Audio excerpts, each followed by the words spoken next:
Hello friends, आज हम आप लोगों का बेलन का आयतन निकालना सिखाएंगे जो आपके स्क्रीन पर पहला सवाल दिया हुआ है।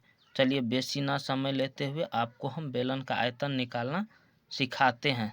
देखिए सवाल दिया हुआ है, क्या बोला है सवाल में कि किसी बेलन का व्यास 42 सेंटीमीटर है। कहने का मतलब बेलन का जो व्यास है वो 42 सेंटीमीटर तथा ऊंचाई इसका दिया हुआ है 10 सेंटीमीटर है। तो इसका आयतन ज्ञात करने के लिए बोला है, मतलब बेलन का आयतन निकालना है। तो इससे पहले हम जो है बेलन बना चुके हैं, आपके स्क्रीन पर फिगर दिया हुआ है।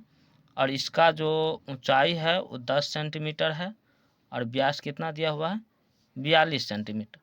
तो बेलन का आयतन निकालने से पहले हमें इसका क्या निकालना है, त्रिज्या। मतलब यहाँ से लेकर यहाँ तक ये पूरा 42 सेंटीमीटर है और त्रिज्या व्यास का आधी होता है, मतलब यहाँ से लेकर यहाँ तक जो निकलेगा वह त्रिज्या निकलेगा। तो पहले हमें त्रिज्या निकालना है।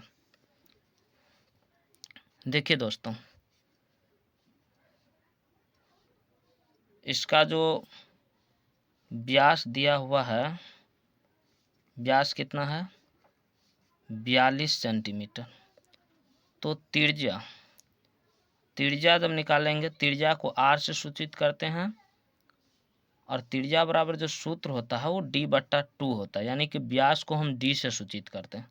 तो व्यास का मान कितना हो गया 42/2, कट के कितना हुआ 21, यानी कि आर का जो मान निकला है कितना निकला है 21 सेंटीमीटर। मतलब यहाँ से लेकर यहाँ तक 21 सेंटीमीटर मान निकला है। तो अब हमें दिया हुआ है बेलन का ऊंचाई भी दिया हुआ है, मतलब एच जो दिया हुआ है सवाल में कितना दिया हुआ है दोस्तों 10 सेंटीमीटर है। ऊंचाई कितना है 10 सेंटीमीटर।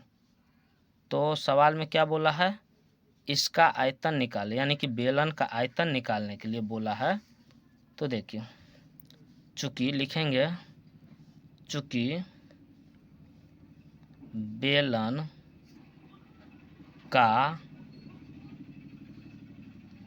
आयतन बराबर सूत्र क्या होता है दोस्तों, पाई आर स्क्वायर एच होता है। बेलन का आयतन जो सूत्र होता है वो पाई आर स्क्वायर होता है। अगर सूत्र नहीं याद रहेगा तो हम गारंटी देते हैं सवाल नहीं सॉल्व कर पाएंगे आप लोगों।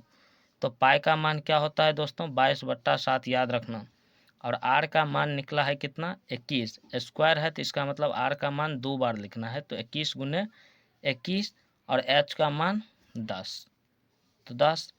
और यहाँ देखिए इस 7 का 7, ये 7×21, ये कितना हो गया दोस्तों 22 को अगर हम 3 से गुना करेंगे तब ये हो गया 66 और गुने 21 को अगर हम 10 से गुना करेंगे तो ये हो गया हमारे सामने 210। अब फिर क्या करना है 210 को 66 से गुना करना है।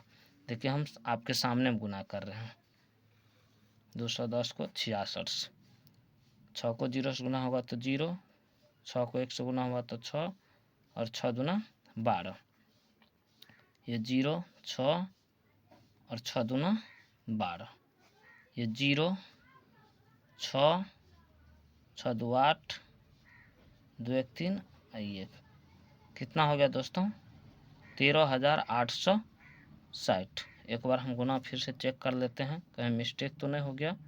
ये 0, ये हो गया 6 और ये 6 दूना 12, ये 0, ये 6, ये 6 दूना 12, ये 0 6 6 2 8 2 1 3 और 1 का 1, ये हो गया कितना दोस्तों 13,860 सेंटीमीटर क्यूब। यही तो आंसर हुआ।